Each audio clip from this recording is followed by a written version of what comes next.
Gandeal just broke his silence, and what he's claiming is wild. That Netflix documentary about Diddy everyone's been talking about. According to Gan, the footage he brought in was so explosive they couldn't even use it. Now he says he's ready to drop everything 50 Cent couldn't show, and if it's true, this could flip the whole narrative. You clicked this because you wanted the real story, the raw, uncut version. And that's exactly what Gene says he's delivering. As Diddy's former bodyguard, who was around for a lot of major moments, he finally sat down for an interview and made it clear he's done staying quiet. Here's the rundown. Gene claims he was supposed to be in the Netflix doc from day one. He says he talked with 50 Cent for about 45 minutes. Everything was lined up until things allegedly went left when the director disrespected him. Gene walked out and now he's revealing the stories that never made it on screen. And these accusations are intense. He says he's ready to speak on the City College tragedy, Anthony Wolf Jones, what he believes really happened with Kim Porter, and even why certain big-name celebrities supposedly wanted no part of that documentary. Everything 50 Cent couldn't include. Gene says he's bringing here with no filters. But before we get into the alleged receipts, you gotta understand what was happening behind the scenes, because this situation was way more heated than anyone realized. 50 Cent and Netflix just dropped Sean Combs' The Reckoning, and it's shot straight. 2. Number 1. Everybody's watching it. Everybody's arguing about it, but here's what most people don't know. Some major stories never made it into the final cut. And according to Gandeal, the stuff that got left out is where things get real. Gene, who spent years as Diddy's bodyguard, was around for everything. The parties, the chaos, the business, moves, the danger, and the emotional fallout. He says he's been holding on to footage and receipts. I want to put her on blast because she was telling me, she was saying to me that what I was asking for was crazy and they wasn't spending money like that. I'm talking about you got footage, you got clothing, I was doing footage, I had pictures, all the stuff that I had, you could figure out a way to pay a brother and stuff like that. And then I was telling her about some prices that I've already received and I had the invoices to show it. And then she was calling me like I was lying. I was like, yo, who do you think you talking to? You know what I'm saying? And she was talking about, there's no way nobody paid. Nobody what? I say, first of all you people come with these documentaries and stuff, the first thing you tell me, y'all tell these people out here that y'all don't pay, and y'all pay. If you can make a picture look like $10,000, $15,000, you know what I'm saying? You can sit here and tell me that you're gonna pay me for my time sitting right down here with y'all. You understand? So then, one thing led to another, and I was like, all right, well then, F you, I spoke to 50, and then she said 50, and this is exact words that came out her mouth. 50 does not determine what goes in and goes out of this document. Receipts for years, waiting for the right moment to finally lay out his. Gene actually wanted to be part of 50 Cent's documentary. He thought it was finally time for the full truth to come out, but when he sat down with director Alex Stapleton, he says the meeting went left fast. Gene came in ready to cooperate, but the vibe changed and he decided the project wasn't going the way he expected. Gene says he wanted to approach this the right way. He tried bringing in 2 people who knew Diddy from day one, Tim and Kirk Burrows. Together, they could have laid down the entire timeline, from the early hustle days to the street era to the empire Diddy eventually built. That would have been the full blueprint. Gene says he asked for $50,000 for all 3 of them as a package deal. And considering the stories and historical context they could provide, he felt that price was more than fair. But this is where everything takes a sharp left turn. According to Gene, director Alex Stapleton hit him with something unexpected. She allegedly told him that 50 Cent had zero control over the documentary. Not the budget, not the payments, not even who gets included. She claimed his name was mostly there to boost a project. Gene took that as major disrespect. He even showed her invoices from past documentaries to explain his usual rate. But instead of hearing him out, Gene says she accused him of lying, which shocked him. From his point of view, he spent years protecting Diddy, witnessed intense situations, kept notes and footage, and now someone was acting like he was making things up. Tim, that was wild. And it didn't stop there. While Gene was trying to secure a fair deal for all 3 men, he later found out that Kirk Burrows was allegedly negotiating his own separate deal on the low. That's the industry. Everybody trying to carve their own lane.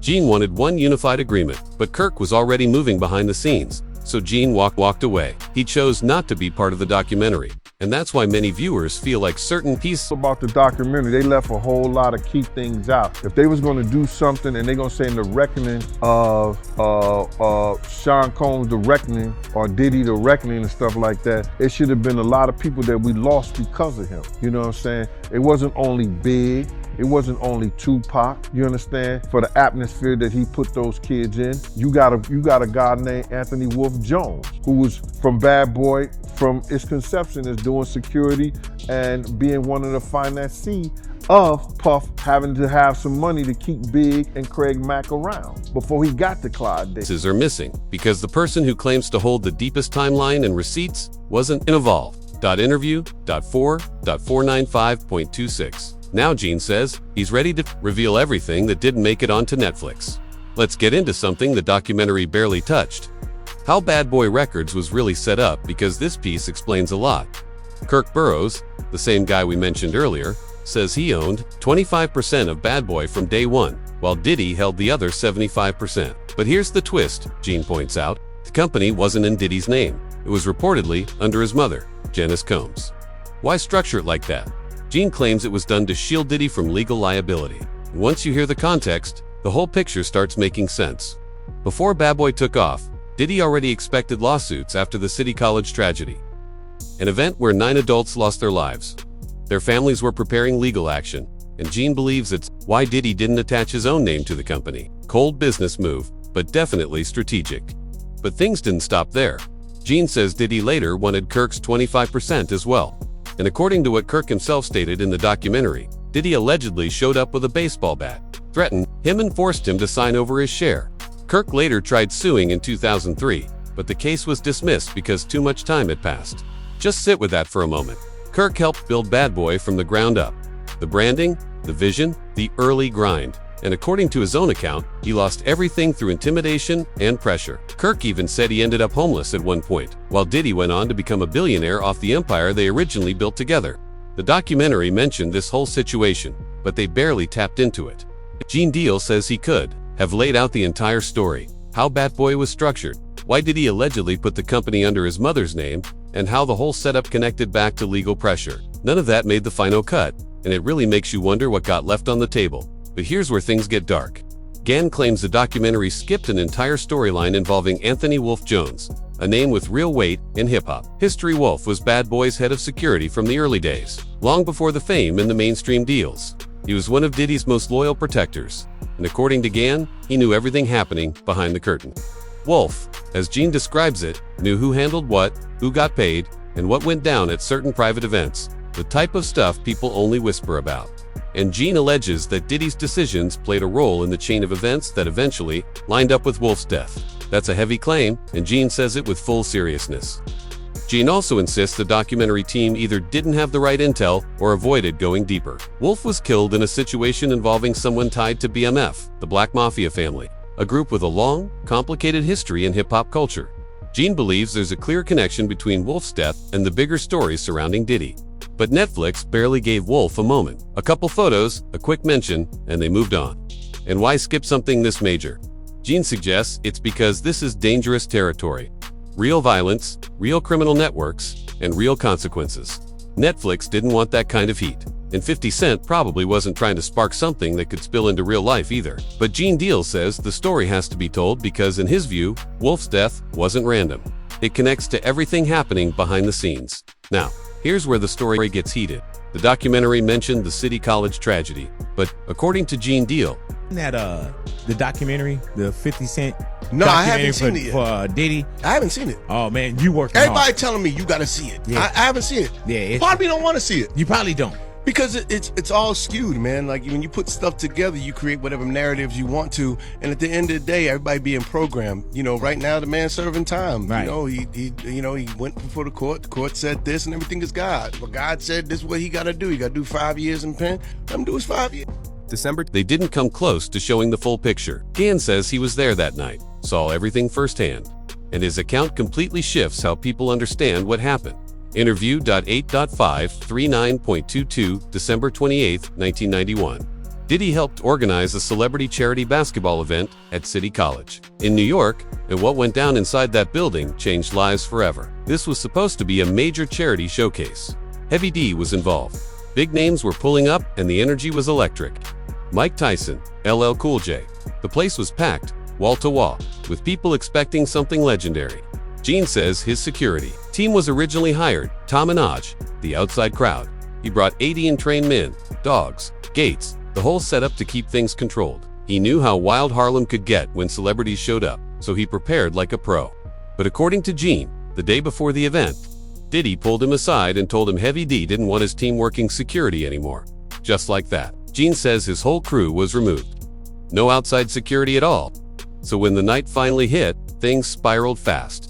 Thousands of people pushed toward the entrance, and when Mike Tyson and LL Cool J came through the front instead of using the back access, Gene says the crowd surged instantly. Bodies pushing forward, stairwells turning into danger zones within seconds. Now, here's a part the documentary didn't mention at all. Gene Deal says there was a promoter getting crushed in the stairwell. According to him, her focus was on the cash box from ticket sales. Gene says she grabbed the box and locked the door at the bottom of the stairs to protect the money. And when that door locked, it trapped hundreds of adults in a narrow stairwell with no space to move, breathe, or escape. Jessica, you know what I'm saying? Jessica was the reason why those kids lost their life, because when the children ran down the stairs, she closed the door. Do you get it? Her name appeared in a news article piece, but they made no mention of her occurring. Instead, they attempted to place Puff and Heavy Deg, God bless the Diddow there. Do you understand what I mean? Since she locked the door on the children, she ought to have been the primary character. Do you get it? All of the children were lost because she shut the door on them. If the information is accurate, the entire timeline is altered. After the crowd surged that evening, 9 adults were crushed in the stairs and died. Gene claims that the crowd was so dense that he was unable to even get to the stairs. He had to make his way around the entire gym, locate a different entry, and begin pushing doors open from within. It was too late by the time he managed to fight his way through. Additionally, Gene claims that he gave one of the victims CPR. An adolescent participant reportedly didn't make it out alive. This is the first time I ever took my little brother anywhere. Gene recalls the victim's elder brother, sobbing. My mom is going to kill me, Gene adds, recalling those incidents vividly. And this is what continues to astound people. As one of the event promoters, Jessica Rosenblum's name can be found in historical news records, although she was never held accountable. No accountability, no charges. The documentary only briefly discussed the City College disaster, concentrating almost exclusively on Diddy and Heavy D. It never examined Jessica's purported involvement, gave no explanation for the removal of Gene's whole security team the day before, and made no mention of a door being locked while 9 adults perished. Claims that he made an effort to clarify everything in the documentary. Every viewpoint, every detail, but none of it was included in the final version. And you really begin to wonder why, after learning what went on behind the scenes. Let's now discuss Gene's real reason for leaving, because the stories he wished to reveal were as crazy as the off-camera drama. A bundle agreement had been arranged by Gene, Kirk Burroughs, Tim, and himself. 3 males who fully comprehended Diddy universes. Tim was familiar with the early years of his work and youth. Kirk had a deep understanding of the organizational structure. Gene witnessed the mayhem behind the scenes, the violence, the strain, the security concerns, and the street side. They could have provided the complete, unedited timetable if they had worked together. However, Gann claims that director Alex Stapleton began acting in a way that caused him to doubt everything. According to Gene, she told him that the amount he requested was absurd and that his experience wasn't worth the money. He even displayed previous invoices. She disregarded actual documentation and documentaries that paid him in the same range. Then she said something that truly infuriated him. She informed Gene that 50 Cent has no influence on the documentary's content. Gene claimed that 50's name was mostly being utilized to advertise the initiative and that he has no say over who is involved or the payouts. Consider that. Constructed on their feud, the entire documentary is presented as 50 Cent's massive exposure of Diddy, constructed around his brand. However, behind Gene was being informed behind closed doors that 50 lacked true creative ability. That's crazy. Gene thought he was being played. He has been sharing these tales on his own platform for years, and he has first-hand knowledge, papers, photos, videos, and receipts. That Diddy video, the majority of journalists, in my opinion, would not reveal their sources. Is he aware that you guys have this in the doc? He probably doesn't know. Therefore, when this airs, It will be the first time that Diddy and his legal team are aware that the tape may suddenly be available. However, Hecklem's the director ignored him and treated him as if he were just another voice vying for attention. Kirk Burroughs, according to Gene, was making his own subtle movements. Kirk persisted in phoning Gene, urging him to accept their offer and cut his pricing. However, Gene later discovered that Kirk was acting as though he was still a member of the squad while secretly negotiating a different deal. For you, that is the industry. People start picking their own lane as the money arrives. Gene then turned to leave. The documentary feels lacking because of this. Major stories never made it in because of this, because he felt mistreated from the beginning. The one man with the deepest timeline, the receipts, and the inside access declined to take part. Many viewers immediately saw something else as well. Kim Porter was hardly discussed in the documentary. Kim was the mother of 3 of Diddy's children and his ex-partner. She officially died of pneumonia in 2018 at the age of 47. However, since she spent years with Diddy and witnessed everything, her account aroused doubts. The parties, the economic transactions, the conflicts, the way of life. However, she is only briefly mentioned before moving on in the documentary. Many observers thought that was odd. The filmmakers reportedly refrained from delving more into Kim's story because it was deemed too delicate and dangerous to portray. Gene claims to have personally known Kim. He maintained protection around her and kept her safe during specific documents, as well as details about her life and his own experiences, but none of that was used in the final version.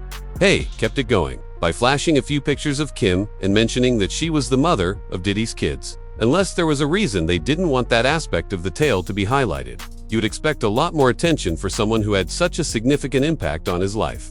Let's now discuss something that is controversial. For many years, Diddy threw extravagant parties that were attended by CEOs, sports, actors, artists, and even political figures. These were famous occasions. Everyone desired an invitation. Diddy's entire brand was that, the man who had the ability to draw everyone in. This is the question. Then, why are none of those celebs featured in the documentary?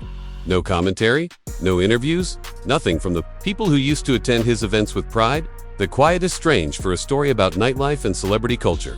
And why are there no authentic reports of what transpired at those gatherings? Or are we to think that Diddy hosted major gatherings for years without any notable attendees ever finding themselves in a noteworthy predicament? Many individuals don't think that is realistic. According to Gene Deal, some prominent people wished to avoid having their names associated with anything related to the Diddy probe, although it's just conjecture. Some individuals believe that in order to safeguard their reputations, professions, and families, these celebrities may have asked or even paid to avoid the spotlight.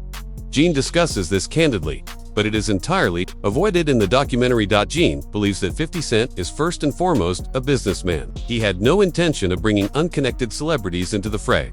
Instead of focusing on everyone who had attended a party, he wanted the documentary to be about Diddy. However, what we witnessed was a polished, controlled version of events. If some identities were purposefully left out, to avoid pointing at anyone with actual authority, something was cleaned up. Gene claims to be able to clearly identify the gaps. Regarding celebrities remaining silent, consider Marlon Wagon's response to the doc. When someone asked if he had watched it, his response sparked conversation. Marlon stated that he hasn't watched it and most likely won't. He then referred to it as a tale. With the right editing, you can shape any story you want, he remarked before adding, everyone's being programmed. People instantly raised an eyebrow at that statement. Why would Marlon say that? Is he implying that the documentary is biased, supporting Diddy, or implying that he has personally witnessed things and refuses to participate in public? For years, Marlon has been the subject of whispered industry gossip. Quiet conversation, nothing confirmed. People start to question what he's actually expressing when he starts talking about stories and programming while refusing to watch the documentary. Gene Deal claims to have first-hand accounts of numerous celebrities. However, a lot of people didn't want their names to appear in the documentary. Does their quiet convey so much? Let's now explore one of the most explosive aspects of the whole circumstance, Diddy's private video before to his arrest. Everyone had the same question about this content. 50 Cent got this from where? In the documentary, Diddy is seen responding to the media, planning, and attempting to choose his next course of action while speaking on speakerphone with his lawyer in a hotel room in New York. Extremely private behind-the-scenes events that were never intended for public release. It has been reported that Diddy employed a videographer to capture that whole time in his life. Perhaps it was for a project in the future. Perhaps he wanted a record of everything that took place. Although the precise cause is unknown, he was undoubtedly being continuously filmed. This is the crucial point. Such footage is usually regarded as Diddy's property. Under NDAs, the videographer would have been bound by a contract that prevented anything from leaving Diddy's close circle. However, 50 Cent managed to get it. At that point, everything erupted into a legal nightmare. Diddy's attorneys promptly wrote Netflix a cease and desist letter, claiming the video was unapproved and that it was never intended for public consumption. They even insisted that the entire documentary be taken down from Netflix. Netflix retaliated by claiming to have obtained the video through legal means. But they did not provide an explanation, identify the source, or provide any other information. Additionally, 50 Cent has not disclosed the source. The entire thing seemed much more enigmatic because of that quiet. Since the videographer hasn't made any public statements, it's unclear how the tape got out. He may have sold it because he was supposedly unpaid, according to one explanation. There is a rumor about that. In interviews, Gene has stated that Diddy occasionally had trouble making timely payments to specific individuals. According to some, the videographer may have opted to reverse the clip in retaliation after feeling burned. Some suspect that 50 got it through a third party, or that someone involved in the project surreptitiously disclosed it. But once more, it's just conjecture. Verified. Regardless of the reality, many people still find the method that footage surfaced to be dubious, and it raises serious concerns about how the rest of the documentary was assembled. Gene also discusses instances in which he saw Diddy act aggressively. Once more, Gene's assertions, not verifiable facts. He tells a story about Misa Hilton, the mother of Justin Diddy's first son. Misa allegedly requested Gene to protect her on nights out after he quit working for Diddy because she felt uneasy and concerned about Diddy's possible reaction if he caught her with someone else. Gene promised her up front that if Diddy showed up, nothing would happen because Diddy knew Gene wasn't afraid of anyone. And he cost her $2,250 for a few hours of protection. Rapper and producer Eric Sermon is featured in a portion of the documentary. According to Eric's own account, Diddy allegedly accosted Misa while they were in a car. According to Eric, Diddy encouraged Misa to come around the corner so they could fight. After swinging at him, Eric claims he didn't participate. He simply went to listen to music after leaving. Gene claims that the circumstance astounds him since he would have intervened right away if someone had been in his car and been confronted in such a public manner. Additionally, he claims that rumors in the industry regarding Diddy's violent tendencies have been going around for years. Again, these were claims and first-hand recollections rather than verifiable facts. But many chose to remain silent due to Diddy's power, connections, and substantial financial resources. Gene shares these tales because he thinks they're crucial components of the mystery, elements that the documentary skipped on. He believes that the public still hasn't heard the whole story because of this. Then there is the video of Diddy and Cassie in a hotel hallway, which shocked everyone. However, Gene claims that such behavior was nothing unusual. It had been ongoing for decades. In his opinion, this time, the camera tape leaked, which altered everything. That was the only difference. What does Gene Deal truly think of the documentary? In light of all of this, he claims to have seen a very carefully made notes and examined it from every perspective. His response was really nasty. Gene thinks the majority of the content addressed in the documentary was relevant. The wild nights, the domineering demeanor, and the unpleasant occurrences were already being spoken about by insiders. None of it surprised him. It was simply presented in a manner that ordinary viewers might now comprehend. The secret video of Diddy prior to his imprisonment was the only thing that truly caught Gene's attention. The videos of him worrying, consulting with attorneys, and attempting to determine his next action. The rest, according to Gene, felt like superficial storytelling intended for casual viewers. Thus, that was the valuable content. After you watch the documentary once, that's it, he says. Nothing is profound enough to watch again. Nothing that delves deeply or reveals the true workings of the machine. Additionally, Gene thinks he might have elevated the endeavor as a whole. He believed that they didn't want that level of intensity on camera, even though he had the depth, the receipts, and the direct recollections. From Gene's point of view, Netflix sought something secure, something that would become popular, generate significant revenue, and concentrate all of its attention on Diddy without bringing influential people into the spotlight. Gene claims that Diddy's portrayal as the sole antagonist in the narrative is far from accurate. He claimed that many people in such groups saw things, said nothing, or even took part in actions that ought to have raised red flags, but none of their names were mentioned in the documentary. Their identities were kept secret. Their tales remained untold. And for that reason, the project is deemed unfinished by Gene. He claims that although the larger participants remained in the background, the public was given a piece of the truth. This is what you must comprehend. Long before Netflix and 50 Cent were involved, Gene Deal had been telling these tales for years. He has discussed what he saw, what he experienced, and what he thinks people should know on podcasts, interviews, and YouTube shows. He has been vocal about his consistency. Right now, I want to hear from you. What was the tale that most affected you? What, in your opinion, should 50 Cent have added to the documentary to make it seem authentic and comprehensive? Let's start a serious conversation about all of this by leaving your ideas in the comments. I appreciate you rocking with Mike Trip. To keep the channel expanding, please remember to like, subscribe,